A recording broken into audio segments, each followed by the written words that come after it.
Hi everyone, this is Doris Page and I'm subbing for Mr. Geddes for the weekly word this week. And he has a good one this week. He calls it the mark of a Christian. And it will tell the story of a certain kind of mark of a Christian, but it also tells a story about his mother. So listen closely. Through the centuries, men have displayed many different symbols to show that they are Christians. They've worn marks on the lapels of their coats. They've hung chains about their necks. But there is a much better sign. It is a universal mark that is supposed to last through all the ages of the church, till Jesus comes home. What is this mark? At the close of his ministry, Jesus looks forward to his death on the cross. Knowing that he is about to leave them, Jesus prepares his disciples for what is to come. It is here that he makes clear what will be the distinguishing mark of the Christian. Here we hear John chapter 13, verses 33 through 35. This gives the mark of a Christian, and he says, "My children, I will be with you only a little longer. You will look for me, and just as I told the Jews, so I tell you now. Where I am going, you cannot come. A new command I give to you. Love one another. As I have loved you, so you must love one another. By this all men will know that you are my disciples, if you love one another." Now, Geddes says this passage reveals the mark that Jesus gives to label a Christian, not just in one era or in one locality, but at all times and in all places until Jesus returns. Notice that what Jesus says is not a description of a fact. It is a command, which includes a condition. Jesus says, "A new command I give you, love one another. As I have loved you, so you must love one another. By this all men will know you, that you are my disciples, if you love one another. If you obey, you will wear the badge, the mark that Christ gave. But since this is a command, it can be violated.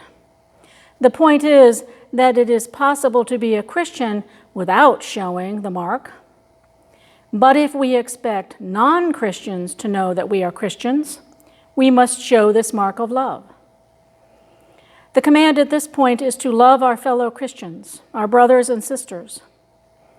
But this also extends to others outside the church, everybody. But, of course, we must strike a balance and not forget the other side of the teaching of Jesus. We are to love Christians, and, in fact, to love all people as neighbors. Geddes goes on to tell a wonderful story about his mother. He says, "In my life, my mother was the epitome of love within and outside our family. I found a story," he says, "about a description of a mother's love, and it extends to our grandmothers. And it will also give you a chuckle, I'm sure." And here's Geddes' story. A Mother's Occupation, it's called. This is an inspirational story on the importance of a mother's role and how she shows her love. The story goes like this. A woman named Emily, renewing her driver's license at the DMV office, was asked by the clerk to state her occupation.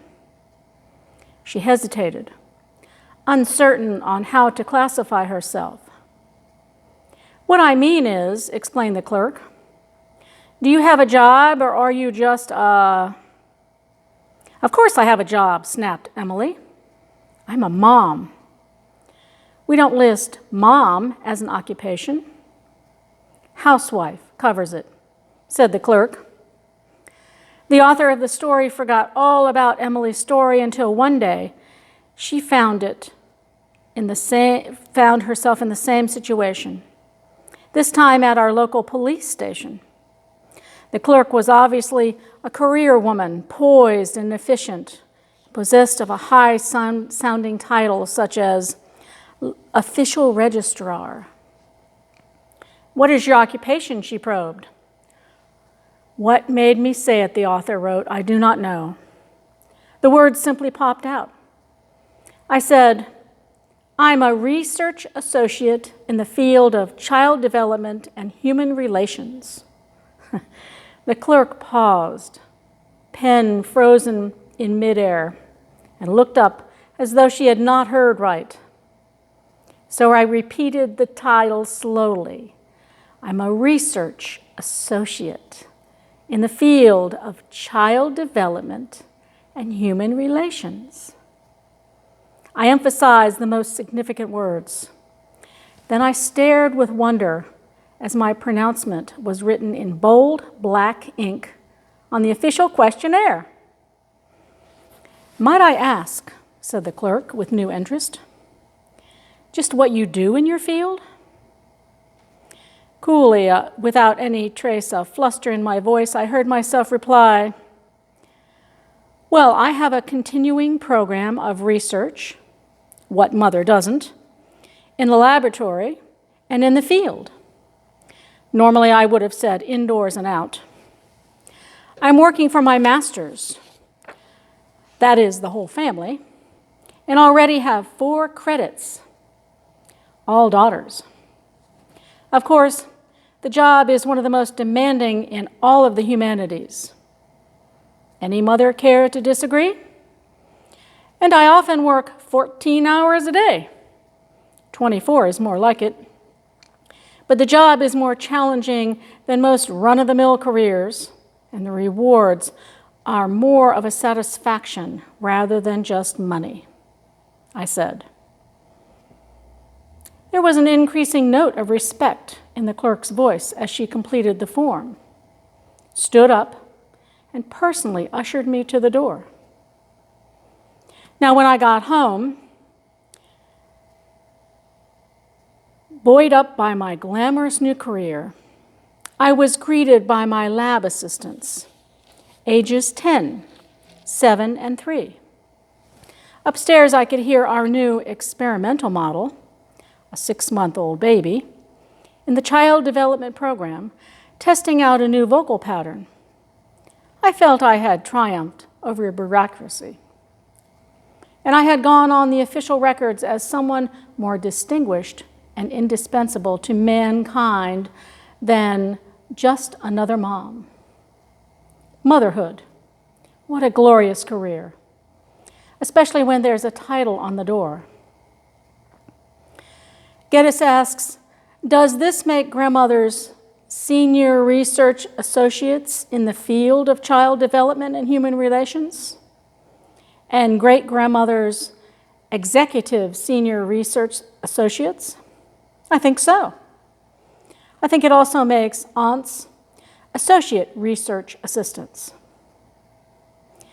Now, all of the ladies hearing this delightful story know your career designation, your Christian mark given to you by Jesus. And so we have another delightful story by Geddes, who tells us so many delightful stories. Thank you, Geddes. Thank you for letting me read your story today. Hope you all have a good week and God's blessings on you throughout the week.